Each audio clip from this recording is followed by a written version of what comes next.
And then secondly, it's going to be a bi-weekly series in the sense that every 2 weeks, we'll reach out to different founders, reach out to different cybersecurity analysts, talk to them about, okay, this is what happened during our previous session. This is the value that we are bringing to you through both our workshop, through our products, and then from there, gauge the interest of people and also push some extra bit of marketing as well.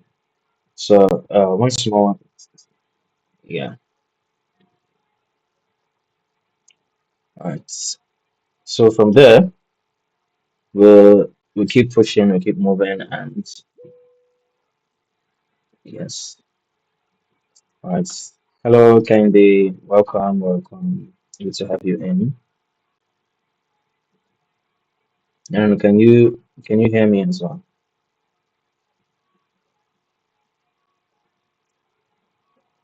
All right. So give me a second, and I'll talk about what we need to see, everything that we need to do.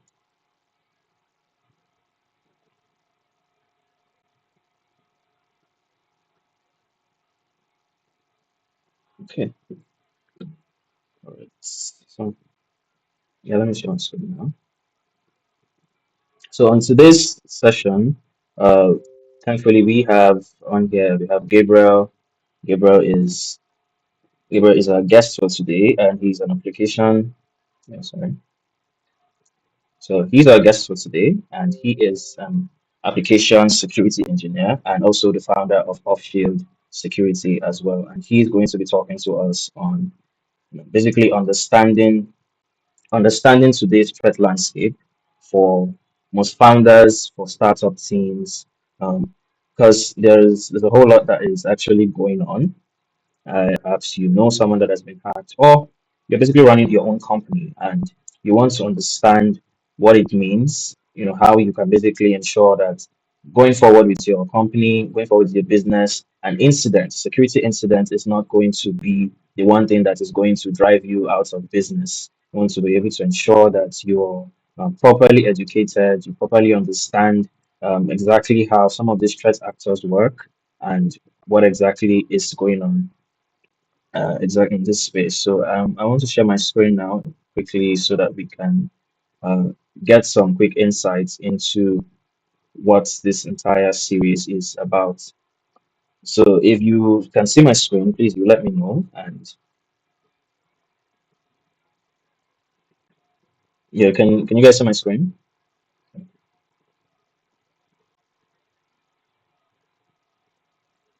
Yeah, hello. I hope you guys can hear me. Yes, yes, I can see us. I can see your screen.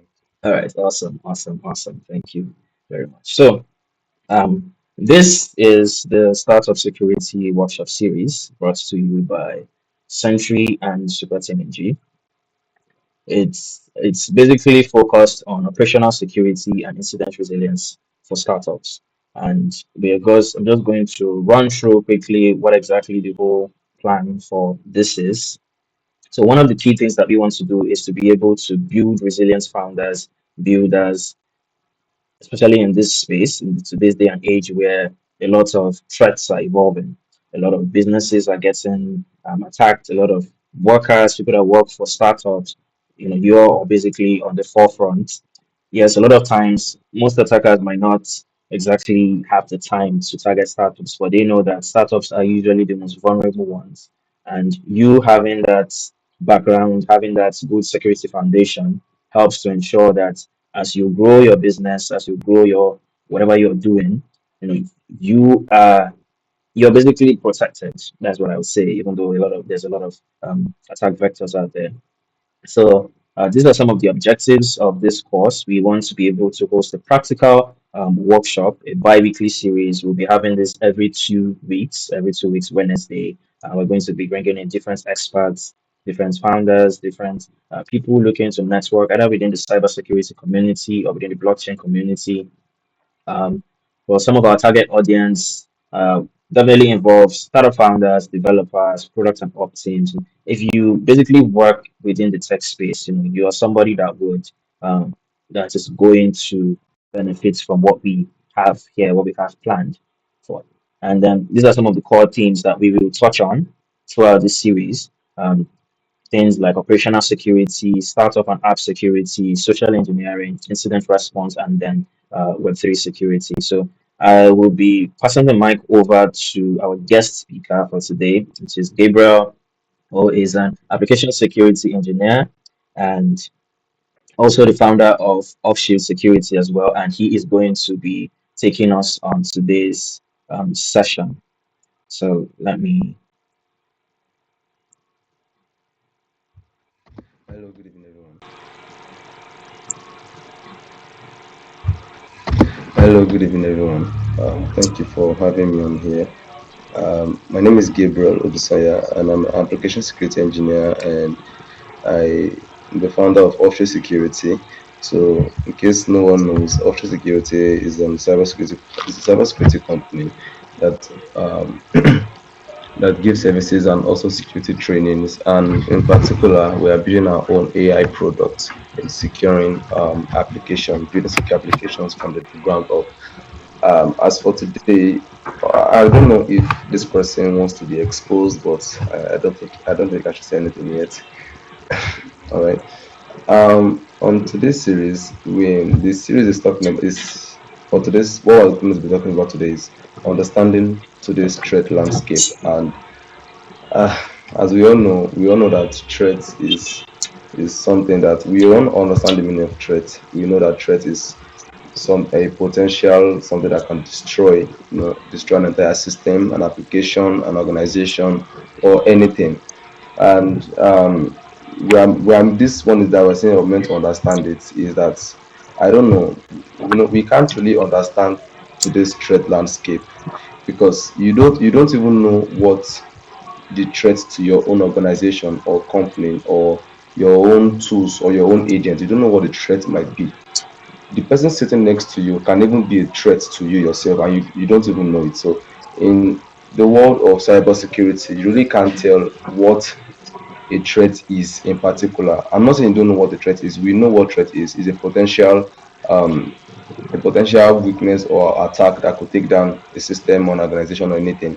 But in most cases, you don't even know what these threats are. That's why we keep on getting attacked day by day. You will see some companies out there, they still push out bug bounty. They put their platforms on bug bounty platforms that, okay, come and test our product and see if you find any issues. And people still keep on finding issues. Not so long ago, I think earlier this month or last month, yeah, that should be last month. A security researcher, a bug bounty hunter, he found a bug on GitHub. GitHub, we all know GitHub, and GitHub paid him $100,000. Now, in the world of cybersecurity, in the world of bug bounty hunting, for you to get, for you to even be paid $1,000, I mean, you found maybe an RCE, or you found one crazy vulnerability like that, for them to even pay you 1,000 or $2,000. I know some bug bounty hunters here in Nigeria that are very, very good, and they've never been paid $1,000 once or £1,000 once. Like, they can collect 300 7 times, they can collect 700 many times, but collecting it at once, it has never happened. But yet, there's this human being that just found a vulnerability on GitHub, and they paid him $100,000. I mean, what kind of vulnerability weakness did they find in that their product that could have made them to pay him that much? I mean, you can't even find an SQL injection, and I don't think you can get paid that much because on integrity platform, I happen to have done little security researching myself, bug bounty back when I started off very early. So on integrity, when you report a vulnerability, you see the potential pay for the type of vulnerability you report. And that time, I found an SQL injection, though they later banned it. Why? Because it was out of scope. It was out of scope. But I found an SQL injection, and the potential pay there was 9,000 pounds or something, or 9,000 euros. So, and that's of SQL injection. So I really can't fathom the kind of vulnerability he found in that GitHub that made them to pay him 100,000. That's a yearly pay for some people in the United States, even in UK. And some people don't even get paid that much, and they are living fine. Someone that's even getting paid 50,000 a year is living fine, but then someone got $100,000 overnight for a bug he found. So If GitHub, a very big organization like that, that has been running for over a decade now, and they continuously test their products, they have multiple thousands, maybe millions of users, they have lots of security engineers and researchers working on the product daily, finding this, finding that, and working on this, and yet someone could still find a bug or vulnerability there. Then how can we now understand today's threat landscape when even the big tech companies are still getting breached? I think 2 days ago, was it, should it be yesterday or today? It should be yesterday that Zenith Bank got breached of recent. Yeah, Zenith Bank got breached. And they are breaching, though they said the customer's data and the customer money are safe. But then people have to now be careful of potential link, because digital awareness is not even round enough for people, because that's where the first threat even come from. The people around us are a threat to the company. Why? Because they themselves, they are not digitally aware of all these things like phishing and all. They don't know. They just see any link and they click on it. Now a user can just click on a link, and that could be the end for your own organization. You can never tell. And you see, that happened on that aspect now. They click a link, is done for an organization. How could you have known that this user is a threat for this product? So that's why we have threat hunters. That's why we have threat hunters in the cybersecurity industry. There's some people who call threat hunters, and their work is to go out and actively look for threats all over, look for threats and bring it to the organization. Then they build a mitigation for it before it even gets to them, just in case we get hit by this kind of attack. This is how we protect ourselves. So that means that if we have threat hunters, it really means that threat is actually not something we can't really get our way around with. If you have any questions, you can raise up your hand, you can talk, you can contribute, because it's not good. I'm not the only one who is actually security inclined here, or the only person who knows about threat. Mine is just to come and say what I know about understanding threat in today's landscape. So I've written down some things I want to read out to us before now. Okay. So here I wrote that in the first half of 2026, we all know that this one is real. In this year alone, Africa has been a high target for attackers. High target for attackers, from Remita to UBA to WHO to CAC. CAC, I think they lose about 250 million user records, and so many organizations in Nigeria here. Zenith is one of them now, and so many more. So in the first half of 2026, 88% of attacks that exploited a vulnerability with a public proof of concept began within 48 hours of that POC being released. So in some cases, nation-state actors move in under 24 hours. The windows between publicly known and actively exploited has effectively disappeared. So that means that one single data point tell us almost everything we need to understand about today's trend landscape. So speed is no longer an advantage for the vendors. It's like a structural disadvantage. I'll put it in that way. Speed is not an advantage again for the vendors. It's a structural disadvantage, because they can't even the open window. They said that within 48 hours of that POC being released is when a vulnerability will be reported out, before they know that okay, they've been hacked. So 2 days should have passed before they even know that they've been hit by something. I think was it UBA that they didn't even know that they were already attacked until they found it themselves on the news that, oh, we are breached already, let's go on. Because these actors, these threat actors, when they do something, they make mention of their maybe their organization name, or like they have Lazarus Group and all. They cannot make mention of their name, that we were the one that breached this and we did that and we did this. And then I don't know how dark web informer gets it on Twitter. Then he posts it, the organization posts it and say this has been breached, and you didn't even know that they were breached. So possibly 2 days before that day safe, it has happened, because you will see, because they have to write this report and post it out and say that we've attacked this organization. So in the window of writing it and everything, the defenders can't actually get ready. They can't know anything, that something has hit them, because there are some kind of skeptical attacks that you can't even know. And if you don't know these attacks, you can't count them as threats, because you don't even know how they come. You don't know how they are formed. You don't know where they are coming from. Okay, let me take another scenario. Imagine that a critical vulnerability in a widely used web framework is disclosed on a Monday morning. You hear me? A critical vulnerability is widely used in a widely used web framework, is disclosed on a Monday morning. Like, let's take React 2.0 for example, that was breached. No, no, it has a vulnerability of RCE. Yeah, React, a critical vulnerability of RCE, remote code execution. Now, and by afternoon, let me start again. A critical vulnerability in a widely used web framework is disclosed on a Monday morning. I'm giving another scenario here so that we can understand what I'm saying. And by Tuesday afternoon, automated scanners and AI-assisted exploiting tool have already turned it into active campaigns. So by Wednesday, identity tokens stolen in the first wave are being used to move literally through cloud environment. So the attackers never needed to write a single piece of custom malware. They simply logged in. Then pivot, this is not an hypothetical, is the operation tempo of 2026. I mean, this is actually what is going on now. So they put something, all they need to do is just um you say that a critical vulnerability, so you don't even patch your system. That's where the first threat is coming from.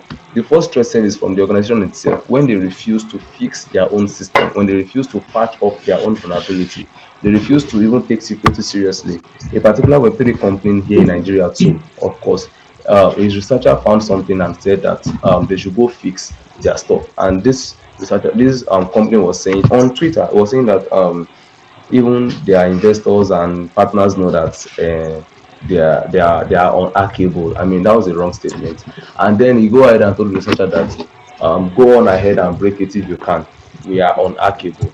And then by the next day, we just saw that this company just came out and say we are closing in, we are closing down for now due to one, two reason or the other. And this researcher, what has he done? He has taking out $77,000 right from that organization and almost ran them bankrupt. So they have to go down for a couple of maybe months before they could come back. And I don't know if they are back up yet, because now this shows us that you can never really say that you are. In fact, you should never say you are unhackable. It only takes an organization of hackers to mean your organization and say we want to take them down. What can we do? And then that's the end of it. And I'm even feeling like these attackers are not even, they don't have our time. I mean, they are not really seeing us, because if they really have their time, they will take them down in no time.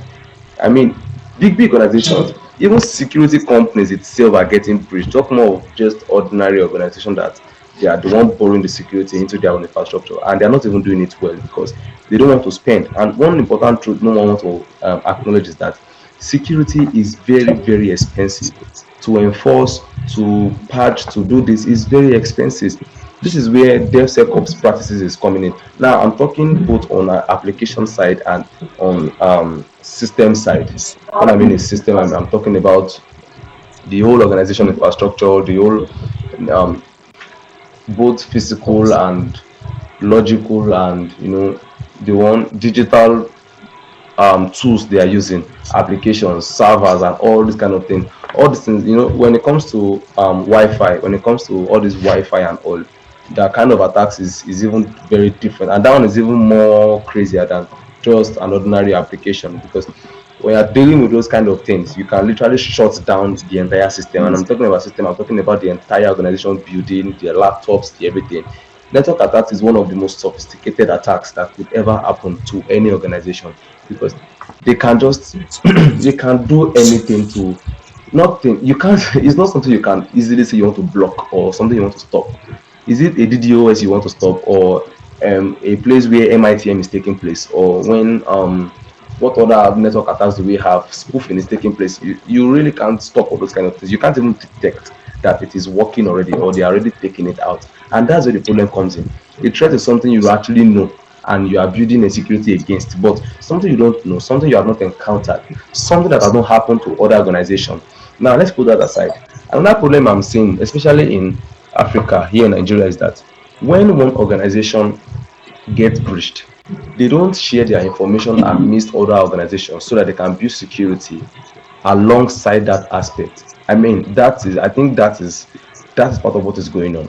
So organization A got breached of, let's say API versioning through their API. They probably, maybe the attacker does they didn't close their API version 1, and attacker got in through version 1 because it was weak. Now this organization A will not even tell organization B that, oh, we got attacked through API versioning and all, so this is what you should do. Go and check your API and check this and check other things too, in case you also have that kind of issue, so you can solve and you won't get attacked.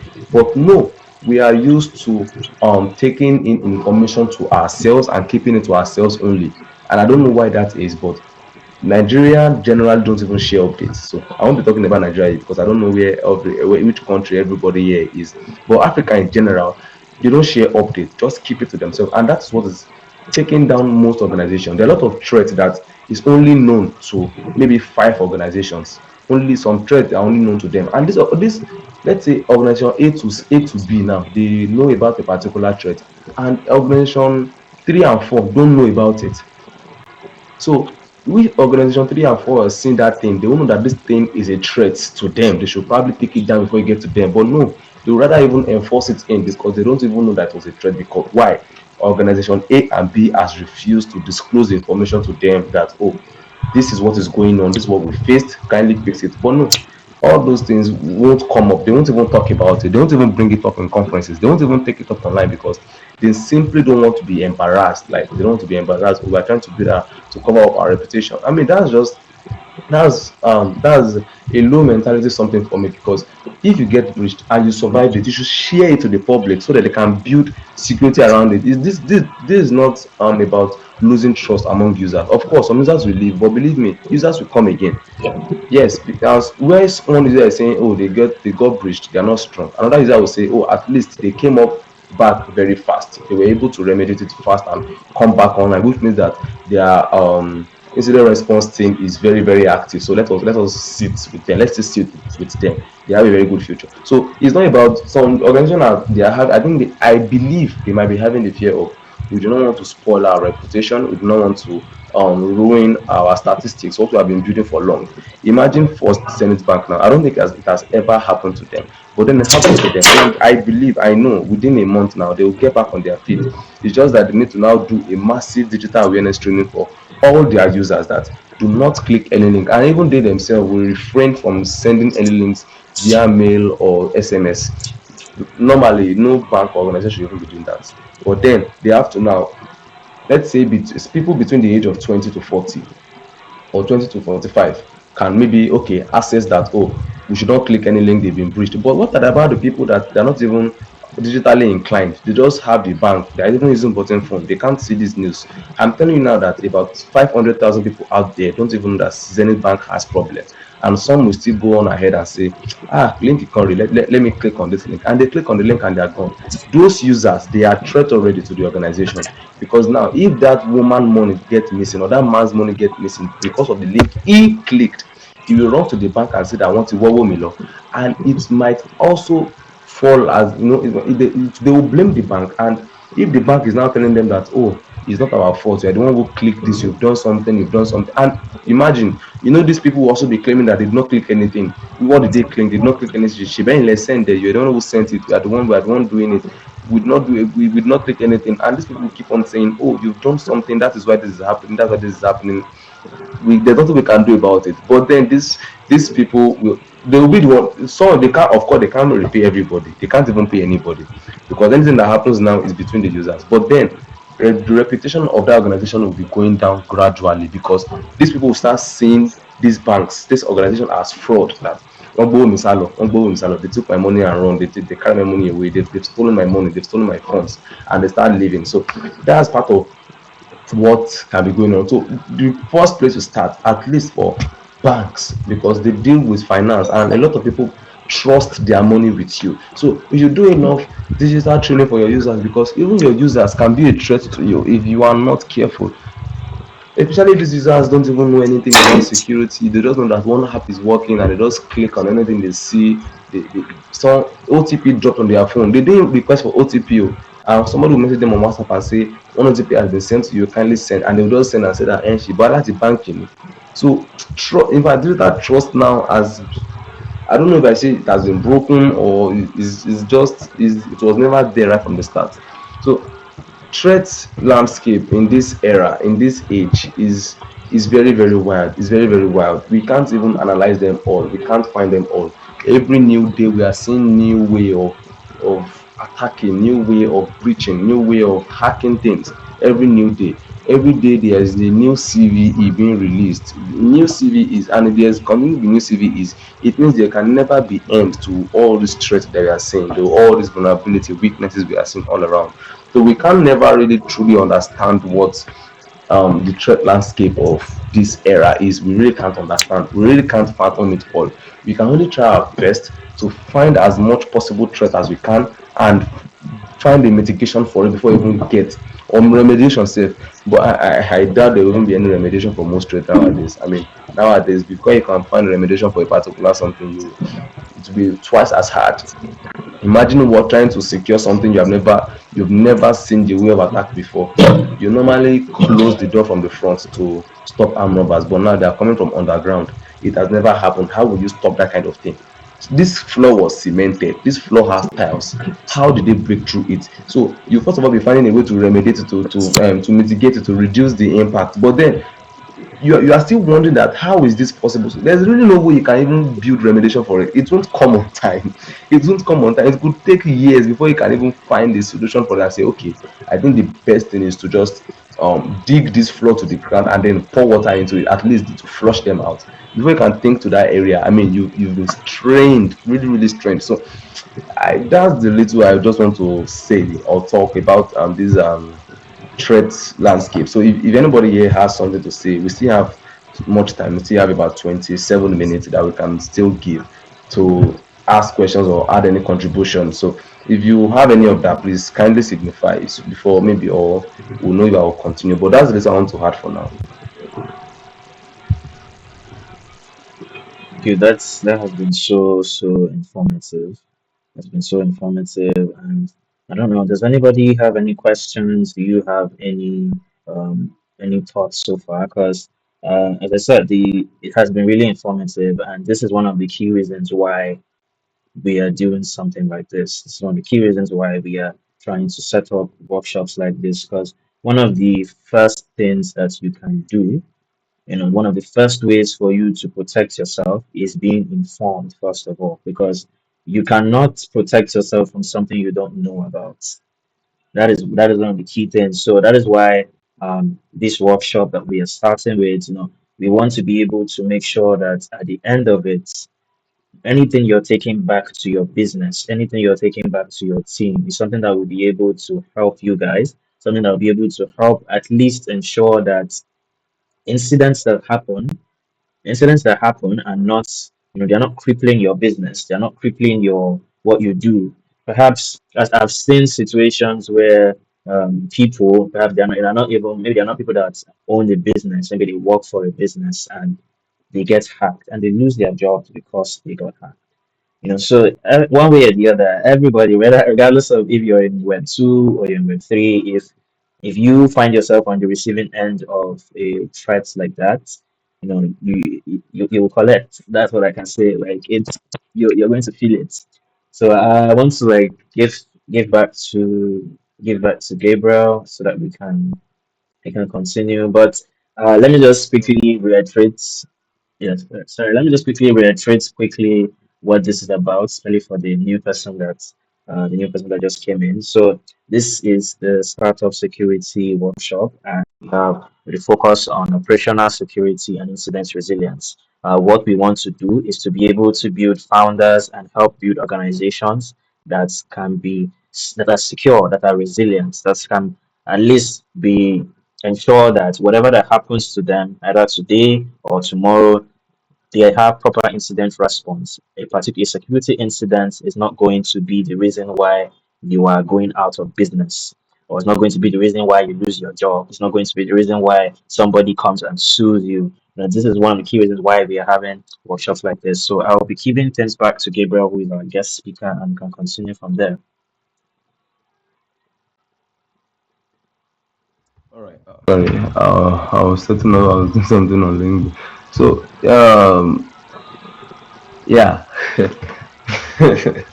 Okay, I've stopped bringing this up. So there's someone here. His name is Kendi, and he's my co-founder. He's the co-founder for Offshore Security, Kendi Akinosoto. So that's my co. I just want to recognize him. I don't know. He joined unexpectedly. I didn't even know he'd be joining here. Thank you for coming. All right. Now, to continue what I was saying earlier, I was trying to look for a kind of thing I can add to this on Twitter. I'm looking for this kind, all this thread thing that has happened back in the day and what has happened. Okay, so um, there's something about this thing now, because about this threat leading to attacks. There's something that is happening now. All the reports we've seen in 2026 so far has resulted that almost of these attacks happens in a baseline of open door of just 48 hours. Of just 48 hours. Now, the single biggest change in the threat landscape is speed now. And in the first half of 2026, 88% of observed attacks that exploited a vulnerability with a public POC started within 48 hours of that POC being released. So some China Nexus group moved even faster. That's within that 48 hours. So what used to be measured in days or weeks is now measured in hours. Normally, you use days to calculate the amount of time it takes attackers to, when before they breach something, before it becomes public, before they patch it up. But now it's taking just a couple of hours. So how fast is our incident response team? So one way we can actually try to solve this is if we have a very, very good, solid incident responders. I'm not talking about SOC analysts or security engineers that have incident response as a skill. I'm talking about people that are doing it as their main job, because there's difference between doing something as your side skill and doing something as your main job. So incident response is not, they have to be many, because they must not sleep. I mean, they can't actually sleep. They work on shifts. Something can happen within 2 a.m., between 2 a.m., and then you have to be awake to quickly, patch things up, to quickly block some IPs, to quickly, find a way around. I don't know how those things works, but our incident responder is our real gold mine right now. I believe in the next few months, or maybe after this year, you start seeing rise in cybersecurity jobs. It has been rising now, but aside from that, you'll be seeing more of SOC. The people will be starting needing more of SOC analysts and incident responders. So if you have anyone starting on cybersecurity, you can just easily tell them where the next window of cybersecurity jobs is landing. SOC and incident response, because now they see that they need quick incident responders to actually work for them. So the moment the vulnerability becomes public knowledge, automated scanners and AI-assisted tooling are already hunting for exposed system. So this is why traditional vulnerability management circles are no longer enough. It's no longer enough. All the we will do security hardening, then we do this thing. Some companies, organizations playbook is not even no longer functioning with the current threat we have right now. People need to go and update their playbook, because you are always securing this thing the old-fashioned way, and these people are not hunting or attacking you the old-fashioned way. In fact, I would say that AI attacks are more sophisticated than AI defense. Yes, when you use AI to break something, it's very hard for you to use AI to block that thing, because destroying and breaking is very, very brutal, can be very, very brutal. Unlike using AI to defend. When you're using AI to defend, at first you think it's working, because of course it's AI, is meant to be smart. But do you remember who heard the news of something that happened recently about an AI that broke out of its place, go and get the tax done, and then break his way back in, an AI agent, and break his way back in into the system? So what do you really want to say about that agent? Now that agent is not even trying to attack, he's only trying to complete a task, and he broke itself out. So breaking yourself out means that you already know the key, the method to just, you can leave there any moment and destroy anything and come back without anybody noticing. So even AI defender tools can still be taken as, they can still be rearranged to act as AI attacking tool. So there's no really pure. It's like we have armed robbers taking guns, carrying guns, and we have policemen with gun, or let me say soldiers with gun. Now we have the army with gun, we have the armed robber with gun. Of course, we will say that the soldiers are trained, they are this, they are trained to defend the city, they are trained to do this, they can easily take down the robbers. But when the robbers come in multitude, they don't have training, they don't have anything. With time, you won't even know when some soldiers will start acting against each other and then joining the armed robbery, because they also have the gun. So why use it to defend when you can also use it to attack? When you can also use it to attack or destroy or take down things? Is at your arsenal. Nobody is controlling them. That's what I'm trying to make us understand. We are not truly controlling this AI agent that are defending. We are not really controlling them. They just want to be there. I'm telling you for a fact that um Google and Microsoft and all putting AI into every of their platform, even Windows putting AI into the system. I also go and change my Windows to Ubuntu fully, putting AI into everything to monitor. I don't know what they are doing. It's not ordinary. They're not just gathering data. They're not just trying to make things faster. They know what they are doing. And this AI too, they've relied on it so much and don't know that this thing really come back to destroy. I'm saying there's going to be an AI apocalypse in like in the next in the next few years. There will be AI apocalypse where you just start seeing AI breakage everywhere, jailbreak here, jailbreak there. AI agents will be acting on their own. So I'm telling you now that even AI like this now, they are a potential threat we should look out for. And I think we should start building a way around it now without the help of AI, because some people want to build a tool, they'll use AI. You want to build defensive tool, use AI. How will the AI not know how to break that defensive tool you are breaking, you are building on the long run? So I want to build one tool now to block AIs. I'm not using AI to build that same tool. So if there's no way around this, it's just better to shut it off. And it's not possible. People want us to be faster. And in fact, I think the end time is near. I think the end time is near. That's what I'm saying, because there's no way around this thing. There's really no way around this thing. There's really no way around this thing. AI are threats. Believe it. Take it. Accept that AI, they are threats. They are a threat we should look out for. Beyond attackers using them, utilizing them, they can act on their own knowledge and on their own accord, and just start doing anything vigorously. Start, pushing out what they are. See, we should stop putting blames on okay, we didn't build this thing secured enough. There's nothing really secure these days now. You can't really build or secure anything. There's nothing being secured. It only takes one main AI or one main someone to actually mean your platform and then take it down. You think it's actually not possible, but it is. Everything around us now is starting to become a threat. This social media that we're seeing as a thing, do you know tweet what forum published it? I read it today. A particular forum said X is now a gold mine for researching. Yeah, X platform, because there are lots of information on X now. People has dropped lot of PII that is not even meant to be there. You can easily break in people's password, break into their banks, because when you answer security questions, you have already posted the name of your dog, and your security question is what is the name of your dog, and then they can just take you down. There are a lot of phone numbers out there. All I need to do is just look for people that do give away, and that people that say post your account number, and I'll just see one person's account number, take the number, and then send the link to it and say that this is where you can get your laptop for free. Kindly click this link, or send a particular amount to redeem your phone. And this one say, oh, is it from that person that posted on Twitter? And I'll say, yes, yes, it's the one. And he will send it, and it's done, and it's duped. Yes, and it's duped. So if we really don't know how to find our way around this thing now, first of all, we ourselves can become a threat to ourselves and to the organization and to the world. Number one thing, go and check your social media platform. All those things that we have posted and you think are unnecessary, just go and delete it. Those pictures of your room, of the way your door looks like. I mean, nobody should even know how your house is built at some point. You really can't tell who's watching. You can't tell. Beyond cyber attacks, normal attack dey. There's normal attack, and they can just easily come and meet you and rob you off your money of what you have been building for years.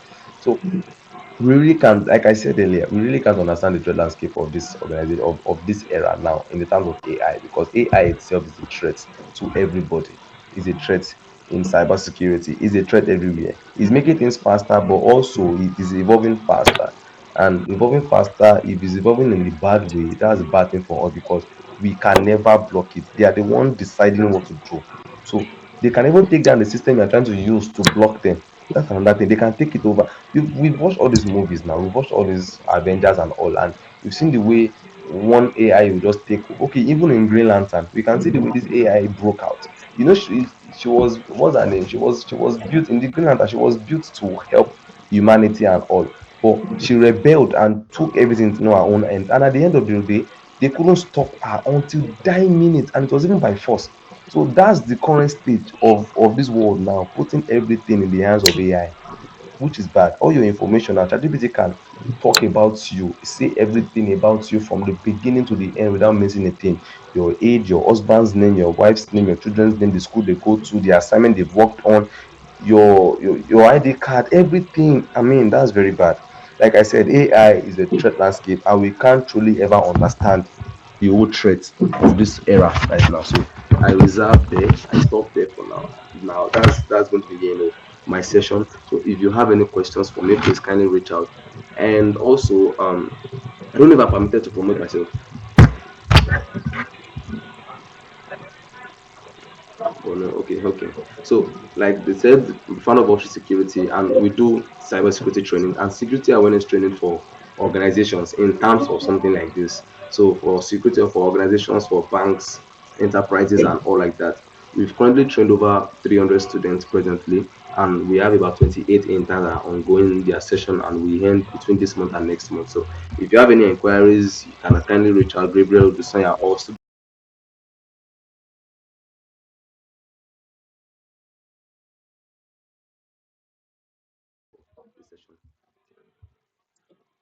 Oh, thank you very, very much. This has been a really, really, really, really insightful session, to be very honest.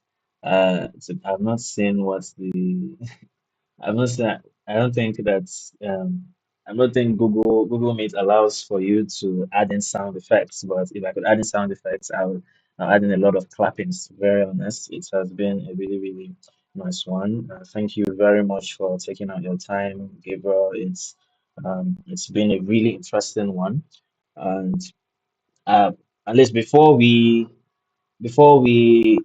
finish up or before we go on, again, if you have any questions, please feel free to drop it in the chat so that I will be able to go through it real quick before the call ends. Yeah, yeah, definitely. We're going to be cybersecurity experts in years to come. So, but before this call ends, I want to quickly take out the time to explain to you guys what we are doing with Sentry, why we are doing this, why we're building exactly what exactly Sentry is about. You know, because this workshop was being hosted by the team over at Sentry and the Super Team NG community as well. So while I give you a quick insight into what Sentry is about, I will also explain what Super Team NG is also about as well. Give me a second. All right. Okay, so. Though I know we don't have much time, but first off, I would like to explain what Sentry is. So Sentry is our product, is what we are working on, is what we are building. It's an AI threat hunting and investigation agent, for helping to protect people from social engineering attacks, from phishing, and from wallet draining attacks as well. You know, it's an AI agent that you can give either a link or a file, a code base, and it would scan it for you in an isolated environment to let you know just how safe or how malicious it is. So to just quickly demonstrate, I'm going to show you how Sentry basically scans this link that we've put in here. If you look at this link, what you see is actually it's a Google spreadsheet. But what most people don't know is that a lot of these attackers have been able to actually embed attacks into different things that we use on a day-to-day basis. So if we look at this, I'm actually going to be scanning this up with Sentry. Sentry is going to, first of all, pick out that link, take it, and then it will start scanning it in an isolated environment. Now, that is not the only thing, because first of all, one of the key things they would do is they would use that link, it would take it and use other tools as well, other tools we have in the industry like Virus Total, like Google Webflow, like Google Web Risk, thereabouts. It would check there, it would check phishing total as well, and it would basically gather all of that data, including the domain, the IP, everything that has to do with that particular brand or that particular item that you're giving to it, and it would interact with it. It would look for vulnerabilities for you and let you know. And it's not the only, to use Sentry, it's not that You don't need to necessarily be in the chat itself. Again, we actually have an extension as well that has been recently pushed to the Google Play Store, to the Google Chrome Store, actually, Google. And what it does is it allows for you to be able to, perhaps in any chat you're in, or perhaps any website you're on, you can just do a right click. Okay, I don't know if my entire screen is actually sharing. Let me share my entire screen first of all, because the right click is not going to show unless I share the entire screen. So, yes, right there. So if you look at here on the live feed, you will notice that Sentry is actually using its own browser, its own isolated environment to interact with this website. You can see everything that it's doing. It has done all the bits of triage that it needs to do. And with the extension, you can right click on any website. Yeah, give me a quick moment. Yeah, so you can right click on any website and then you will see Sentry in here. You can see the different type of scans that you can do with Sentry. If it's a code base, you need to scan because a lot of code bases these days, attackers are also using it to get to developers. There have been situations like that. But we're actually going to have a session on that where attackers use repositories to actually get to developers. So if you have developers that you work with, or developer, or you are a developer yourself, you would want to actually meet up with that session. So if you look here, we have different kind of scans, which is a quick scan that is more or less like a domain reputation. We have the deep scan, which is they're actually doing right now. You can open it in the sandbox. So a sandbox is more or less like you're not using it yourself. You're using it in a again sandbox. I think it's pretty self-explanatory. And then a DAP, you have the DAP scan. So Sentry is done with this scan, and yeah, you can see how Sentry basically scanned it to consider it's actually malicious. And this was everything that it will explain how it scanned it. It explains everything that you need to do. It actually also checks most times for in social media platforms what people are saying about that link thereabouts. So if you look at this, you can see the image from the scan. If I actually zoom into this image, you'll be able to see it a lot more clearly. So now, Central has already explained, it's giving you the explanation that the scan of the Google Sheet link yielded a malicious verdict, along with the evidence and everything in regards to that. So, once more, I would implore for every one of you, if for everybody that's actually joined the session today, we actually have free credits for you once you go on to Sentry, which is www.sentry.io, and that's Sentrii.io.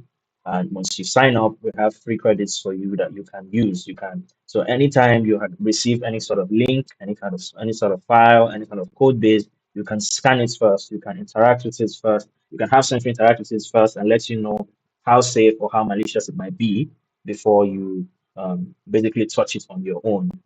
You get so and the extension makes it a whole lot easier too, since it's right there with you. Any website you go to, you just have to right click on that website and you scan it for you.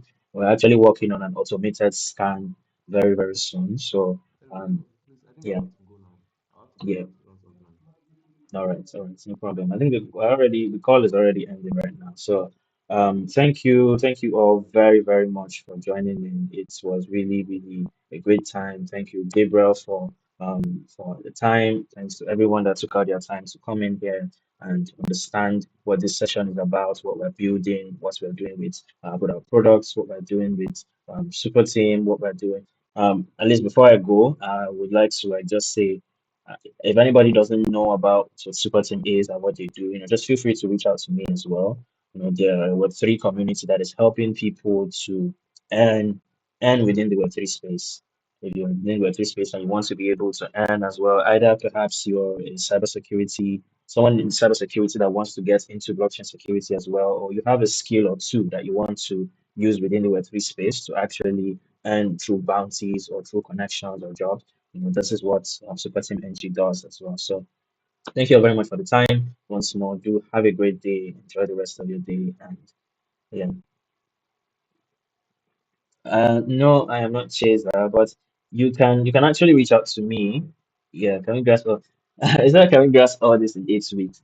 Well, we that This is one of the key reasons why we are bringing in different experts. You get one of the key reasons why we are bringing in different experts is because you most of these experts you can reach out to them, you can network with them so that you can get into them a bit more. You can understand what they do. You can basically, yeah.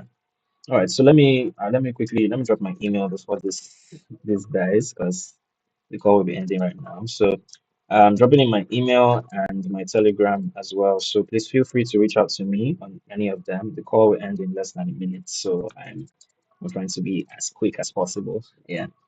So here's my email and here's my Telegram as well. You can reach out to me on either of them and then we can discuss more. So anybody, the person that was asking me for links. So here's the link to Sentrii as well. Yeah. So all right guys, take care. Have a great day. Enjoy the rest of your day. Yeah, thank you.